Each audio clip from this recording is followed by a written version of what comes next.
আজকের রেসিপিটি খুব সহজেই বানিয়ে নিতে পারবেন এখানে, আর একবার বানিয়ে অনেক দিন কিন্তু সংরক্ষণও করে রাখতে পারবেন। তো দেখে নেওয়া যাক রেসিপিটি। প্রথমে আমি এখানে সুজি নিয়েছি আর এখানে সিদ্ধ আলু নিয়েছি। তো সুজিটাকে আমি মিক্সিং জারের মধ্যে নিয়ে নেব। এখানে মেজারিং কাপ মেপে আমি 1 কাপ সুজি নিয়েছি, আর এটা 150 গ্রাম সুজি হবে। তো এটাকে আমি ভালো করে ব্লেন্ড করে নেব, মিহি করে নেব, একদম ব্লেন্ড করে। আর যদি সুজির সাইজটা ছোট হয় তাহলে আপনার না করলেই হবে, তা ব্লেন্ড করলে বেশ ভালোই হয়। তো এটা পুরো আটার মতো হয়ে গেছে ব্লেন্ড করতে, দেখতেই পাচ্ছেন একেবারে নরম আর মসৃণ হয়ে গেছে। তো এটা একদম ব্লেন্ড করে একদম মিহি করে নিতে হবে আঠার মতো। তারপরে এটা ঢেলে নিতে হবে একটা বোলের মধ্যে।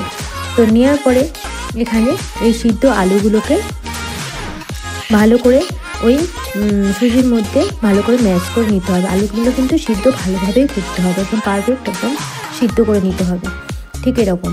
তো আলুগুলো এবারে একটা গ্রেটারের সাহায্যে আমি সিদ্ধ আলুগুলোকে ভালো করে আমি গ্রেট করে নিয়ে আমি সুজির মধ্যেই দিয়ে দেব সমস্ত আলুগুলো। আর লক্ষ্য রাখতে হবে আলুগুলো যাতে না গোটা থাকে বা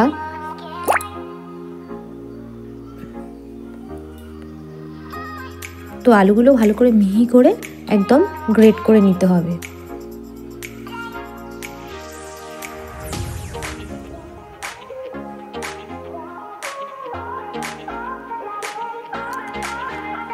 আপনারা চাইলে আলুগুলোকে হাত দিয়েও ম্যাশ করে নিতে পারেন। এখানে নুন দিয়ে দেবো পরিমাণ মতো। তো আমি গ্রেটারের সাহায্যে আলুগুলোকে গ্রেট করে দিয়েছি, দিয়ে ভালো করে কিন্তু হাতের সাহায্যে মেখে নিতে হবে বিনা জলে। আর একটু তেল দিয়ে দিতে হবে, তেল দিয়ে কিন্তু মাখাটা একদম মসৃণভাবে হাত দিয়ে দোলে দোলে মেখে নিতে হবে। এখানে কিন্তু তেলই দেওয়া হচ্ছে, সাদা তেল দিয়ে ভালো করে হাত দিয়ে মেখে একেবারে মসৃণ করে নেওয়া হবে। আর যত সামান্য জল না দিলেই নয়, একদম অল্প পরিমাণে জল না দিলেও হবে। তো হাত দিয়ে ভালো করে ডোটাকে তৈরি করে নিতে হবে এখানে। তো হাত দিয়ে ভালো করে কিন্তু ডোটাকে মিহি করে মাখিয়ে নিতে হবে একদম মসৃণভাবে। তো ডোটাকে ভালোভাবে মেখে নেওয়া হচ্ছে। আর ডোটাকে কিন্তু মাখানোর সময় একটু টাইম নিয়েই মাখাতে হবে, একটু টাইম নিয়ে অনেকক্ষণ ধরে ডোটাকে মাখাতে হবে। যেহেতু সুজি আর আলু মাখাতে হচ্ছে, তো ডোটা একটু ভালোভাবেই মাখাতে হবে একদম। একটু টাইম নিয়ে একটু বেশিক্ষণ ধরে মাখিয়ে একদম এই রকম পারফেক্ট এরকম হবে। তারপর ঢেকে আমি এটাকে 10 মিনিট রেস্টে রেখে দেবো। তাতে মাখানোর ডোটা বেশ আরও নরম হয়ে যাবে। তো আবারও 10 মিনিট পরে আবারও এই ডোটাকে মাখিয়ে নেওয়া হচ্ছে। তারপরে কড়াইয়ের মধ্যে তেল নেওয়া হচ্ছে, আর এটা কিন্তু সাদা তেল নেওয়া হচ্ছে। তো পরিমাণ মতো তেল নেওয়া হয়ে গেছে। এবারে আমি তেলটা যখন গরম হবে তখন আমি ভেজে নেব। আর এটা কিন্তু সন্ধ্যাবেলা চা বা কফির সঙ্গে কিন্তু বেশ ভালোই লাগবে। একটা গ্রেটার নেব এরকম, আর গ্রেটারে সেই ডোটাকে এরকম হাত দিয়ে তেলে তেলে দিয়ে দেবো, নিচে থেকে ঝিরিঝিরি হয়ে পড়বে। তো এটা কিন্তু চা কফি সবার সঙ্গে খুবই ভালো লাগবে সন্ধ্যাবেলা বা সকালবেলা। আর এটা কিন্তু অনেক দিন ধরে সংরক্ষণ করে রাখা যাবে। আর তো এরকম একটা কাজের রেসিপি করার জন্য রেসিপিটি ফলো করুন।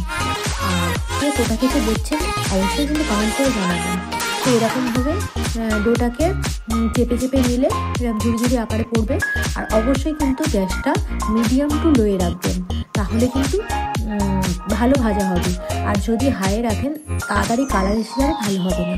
আর এই জিনিসটা একটু মিডিয়াম টু লোর মধ্যে রাখলে, উল্টে পাল্টে ভাজলে, আর যখন এর মধ্যে থেকে বুদবুদ মতো আকার ধারণ করবে দিলে, আর যখন হয়ে আসবে কিন্তু কোনো তেলের মধ্যে কিছু থাকবে না।